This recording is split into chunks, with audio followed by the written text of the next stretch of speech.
go around and just give one impression of the book, starting with Carol Gluck up in the corner. Overall, I really liked the book, but early on they really hurt. They whipped some Prometheus, I think it was, and I was almost going to stop at that point. I thought, I can't handle this kind of stuff, but I just kept going. So after that point, I think I really enjoyed it. But that really turned me off, the whipping. I agree that the first part seemed very, very dark and sort of the writing or the speaking seemed very formal. It was hard to think of it as a novel. Did anybody else feel that? Yeah. No. Yeah. The that scene with Daedalus, when that Fury was whipping him, is what you're talking about. And it was, I think, the first time we saw Circe defying her father and showing a kind of independence that she had, because she knew it was forbidden to give him nectar and, be there with him. So you mean Prometheus? She was with Prometheus? Prometheus, yeah, the one that's punished eternally. Yeah. Yeah. And I liked the book tremendously. I thought the interplay between mortals and gods and goddesses was very fascinating, and particularly the first encounter that Circe had with the fisherman Glaucus, and who became a god eventually through her discovery of the power of herbs, by getting the sap out of them and getting down to the roots, because it didn't work and she thought it failed. And I think that was another way that she was starting to defy her father and the gods by realizing there's a power that she can attain, and they didn't want her to have it, obviously. Her grandmother didn't even want her to say the word pharmaca. So it was a fascinating interplay between mortals and Circe, the goddess, and others. And she kind of went and had sympathy for mortals, unlike most of the gods. I found that very interesting. I thought that was one of the premier things of this novel. I've studied a lot of Greek mythology, and I've forgotten a lot of it too, so I had to go back and go, I didn't know that. Circe was just a character in the Odyssey, and I didn't really, there's so much I had missed, but also the fact that you're balanced. Yeah, yes. The mortals have a lot more to lose. Mortals have to try to attain skills. God just go, I want that. And they get it. And they never have to really watch out for what they do, because they're not going to die. You can fix it later, or to hell with it. But mortals don't have that choice. Our lives are, by being limited, almost more important than the gods, who can just go on forever and ever being annoying and getting drunk and screwing everybody they feel like screwing. It's like, could be college. I just thought it was a very powerful book, and I listened to it. And okay. And it was a kind of British accent of the reader of it, a woman. And I thought that made it more powerful too, being told the story. So there was a great quote, Carolyn, about what you said about the mortals. When Prometheus and Circe were talking, it was a child's question, but he nodded gravely. There is, will you tell me, what is a mortal like? And then he says, there is no single answer. They are each different. The only thing they share is death. You know the word? Do I know the word? That's great writing. Oh, yeah. The writing is, they are each different. The only thing they share is death. You know the word? And that's sort of like a very, like, excellent way of sort of establishing the difference between these gods we're going to be reading about and mortals. Yeah. There is one quote I remembered since high school in reading Antigone, who says, "We are to the gods like flies to wanton schoolboys. They kill us for their sport." And that always kind of stuck with me, which is another reason I thought this was. That might be Shakespeare. Might it be? Oh, that could be. It might be. Huh. I loved the book too. I thought it was fascinating. I just whipped right through it.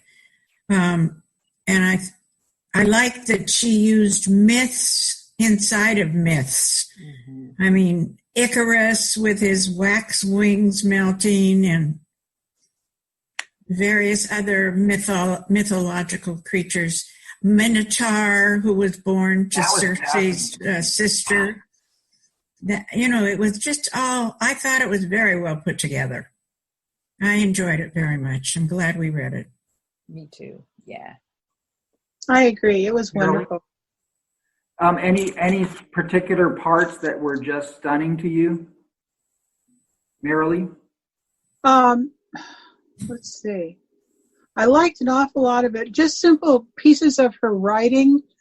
There was one part where she had been watching her son. She was worried about him. She was watching him sleep. And the wording was that the moon lay across his face. And it was so evocative. I would never have put those words together. The moon, which is an orb, it's not the light. The moon lay across his face. It was just the way she had just with one sentence, a very short paragraph, getting a vast amount of information across and setting the mood as to who everybody was and how they felt about one another. So I dearly enjoyed the writing in this. And then, Andrew? There he is. Andrew, can you have a response to the book? I enjoyed it. I found it a little tedious to read at times, but I did enjoy it. Was there any particular character that jumped out the most to you? Any character? Or part of the story? I liked the son. I liked her son. That he was adventurous, and I thought for somebody his age, he was taking on an awful lot. When he went to look for his father, you mean? What's that? When he went to look for his father on Icarus? Yeah. I thought for somebody that age, it took that head on was build a boat and go and. Mm-hmm. Yeah, whether he was right or not, typical 16-year-old. Yeah, in some ways he was, but in some ways he was much older. Well, he was half God after all. Well, yeah, that's part of it. Really? So, Carol kicked off this whole idea of doing a Zoom meeting, and there was the quote I sent in the email. Carol, do you have that in front of you to read? No, I don't. I have it. I have it here. Okay, so it's sort of a Zoom meeting during a pandemic. Here we are, right? Yeah. We're reading a novel about gods and immortality as people all around us are, well, not locally, but really in our country, they're passing away. So this is a great quote to read. "I know how lucky I am, stupid with luck, crammed with it, stumbling drunk. I wake sometimes in the dark, terrified by life's precariousness, its thready breath. Beside me, my husband's pulse beats at his throat. In their beds, my children's skin shows every faintest scratch.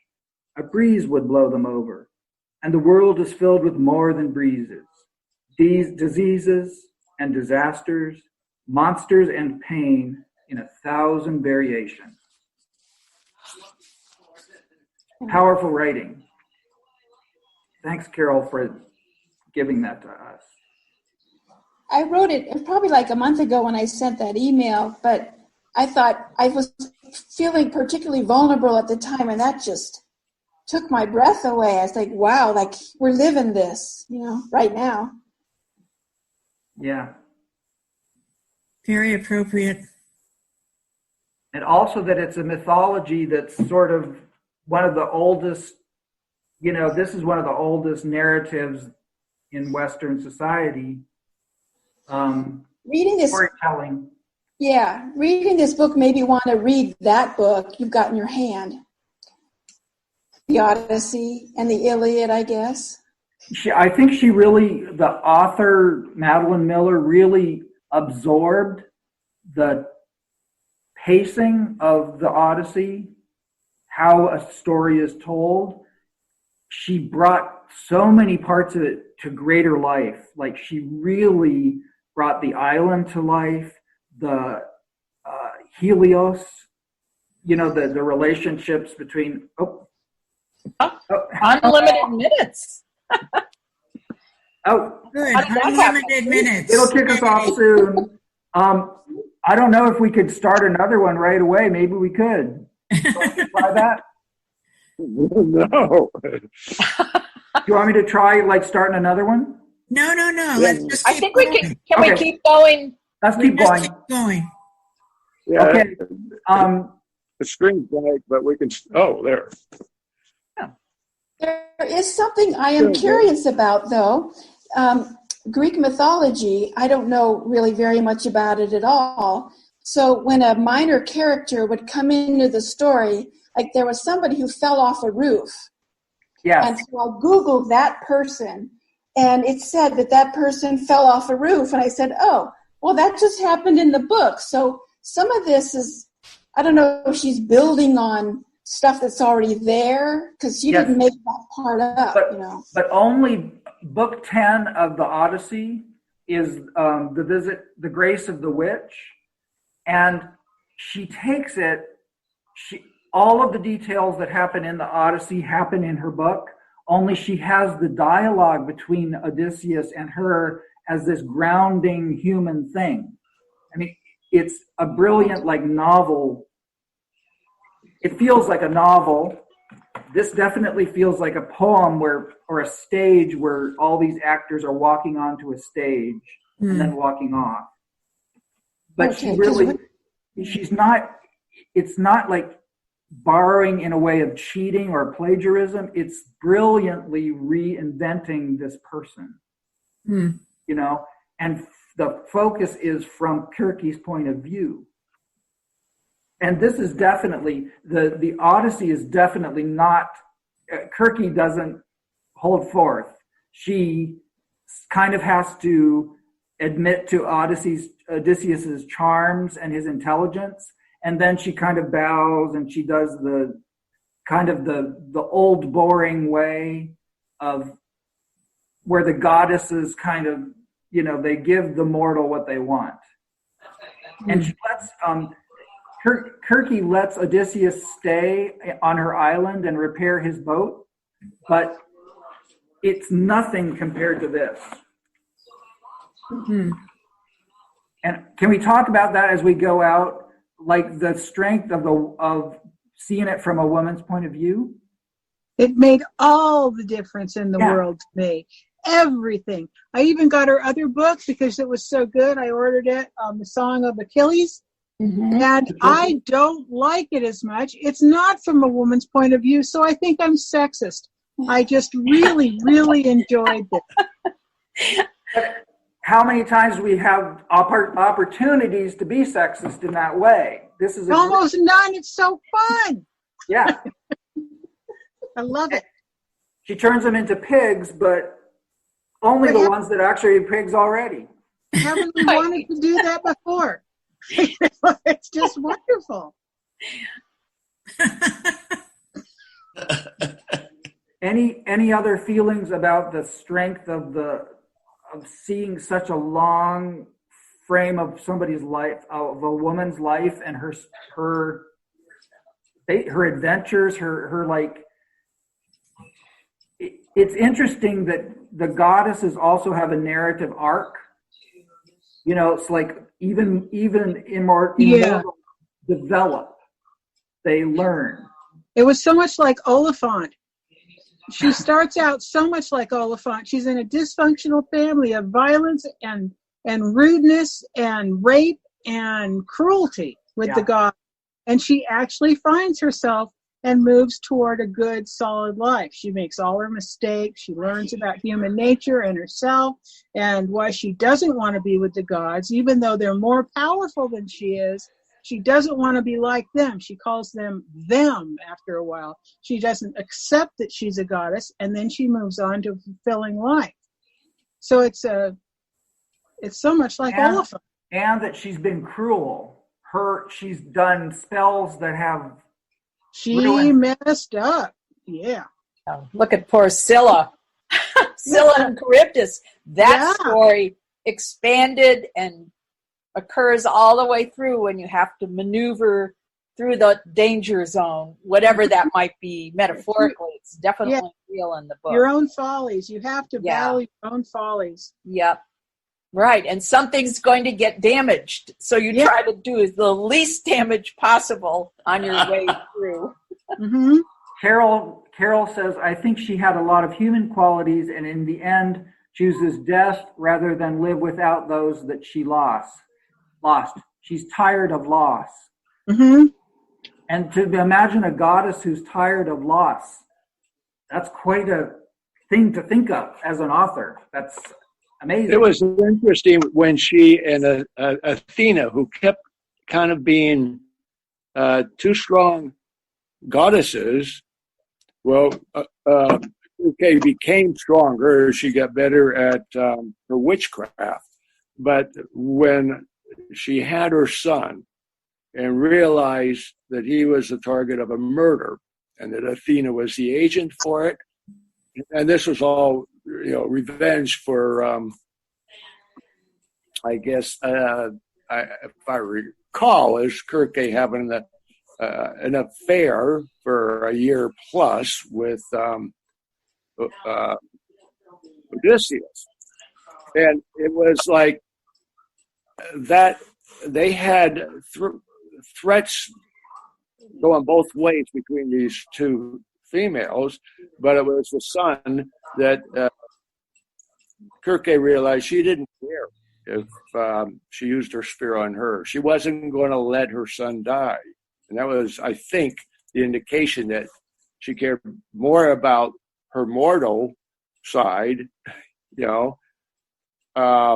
than being a goddess forever. And it was a theme that kind of was brought up with threats about the son over the years that he was still on the island. And she came to motherhood in such a long arc. Like she was at Daedalus and Icarus's house, and she just sort of looked as a very detached person, looking at how beautiful it was, but not really being interested in it. It's cool to see how she came to it on her own. Mm-hmm. Okay. Any other thoughts? I feel like we're on a precipice and we're about to be pushed off. Unplug it. Why do you feel that way? Well, because of the time the meeting will end and we'll all be like still talking. But no, they extended it. You're fine.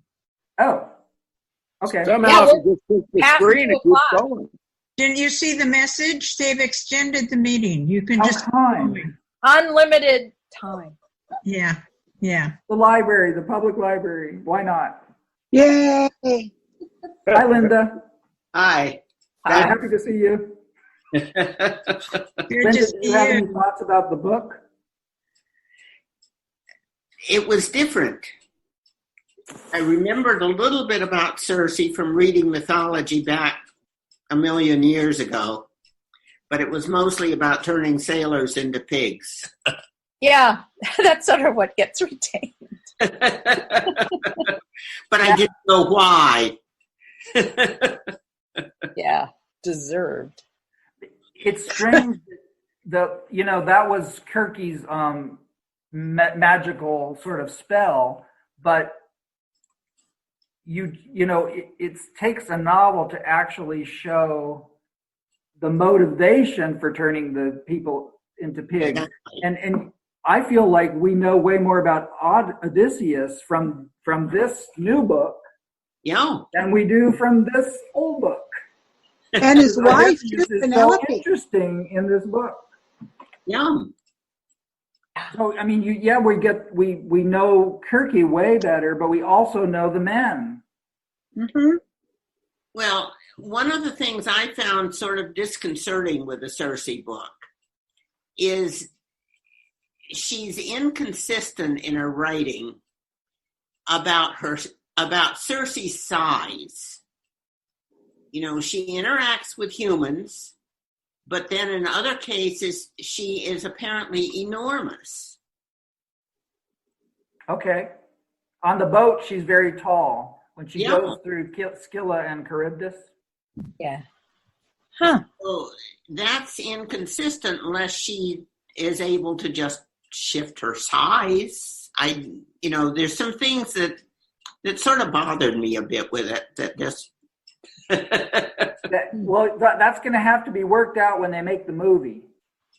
Are they going to make a movie of it? Yeah, I'm going to do it. Oh, okay. Good.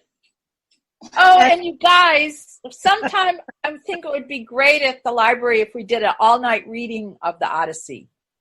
I would really think, I've been to one or two of those in Sacramento area, and it's so powerful. You know, you kind of have to edit it down if you're going to do it just for, 24 hours.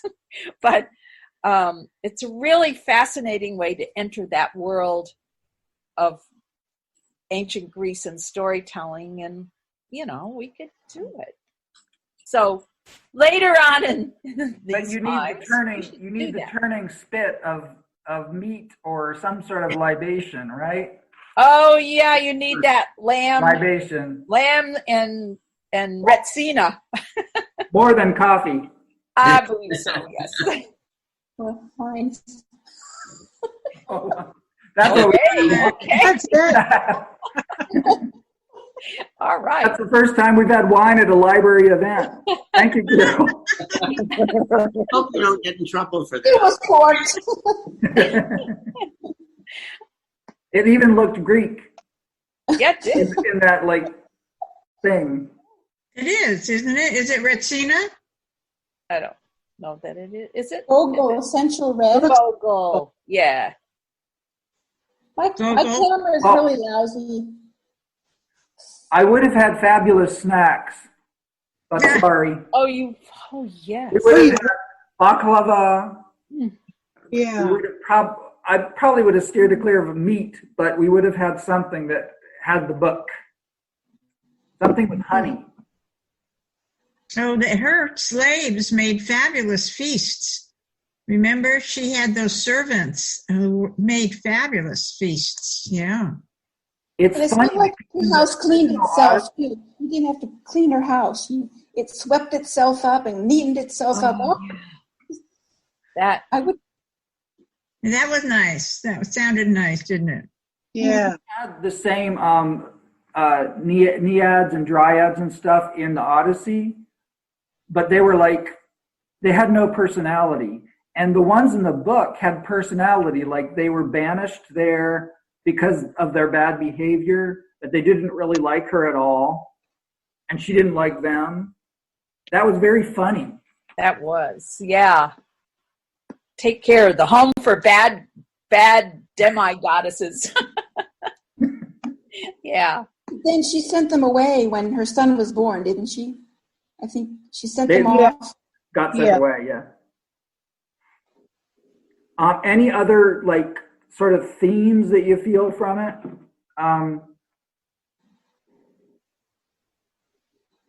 Well, her father was quite a character, wasn't he? Was he the son? I mean, S-U-N? Yes. The sun chariot, Helios, yeah. Okay. He was very mean to her, actually. Yeah. Very strong. Yeah. He was mean. He was mean to everyone but himself, wasn't he? I mean, he was just the epitome of ego. And the brothers, Yeah. Circe's, and then the one that we really liked at first, the eagle guy. Oh, yeah. His transformation was horrible. You know how he became so self-centered? Mm-hmm. And Oh, Glaucus? the eagle, the one who was the other magician. Oh. The four children were all magicians. Oh, yeah, that's right. So one was sort of the eagle god Mm-hmm. that told her never to talk about Prometheus. So basically, everybody was trying to censor her essence, which was healing. Her magic was actually to, you know bad things are going to happen, but her essence was to cast a spell that would bring, healing. Your inner self out. Yeah.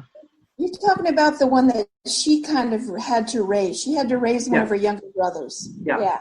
Because there was twins. Yeah, I think The twins were very manipulative. That she was the queen, the goddess of Crete, the witch who lived on Crete, and the mother of the Minotaur.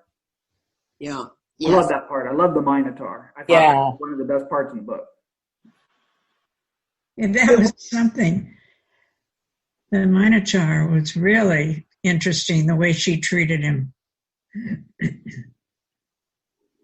First with a potion to calm him, and then when he was big enough, they built a huge, huge cage. And finally, they killed him. Yeah. Is that in the Odyssey? Mm-hmm. It's in some of the mythology. She mentioned In Greek mythology, but I don't know if it's in the actual Odyssey. No, The Minotaur. Yeah.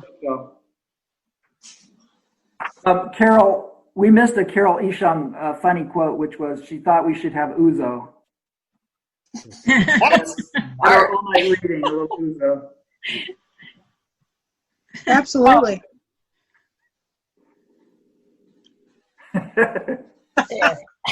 I'm just pretending. You got to break your glass. We didn't hear any breaking glass. Yeah, I know. Then I have to clean it up because the house does not clean itself.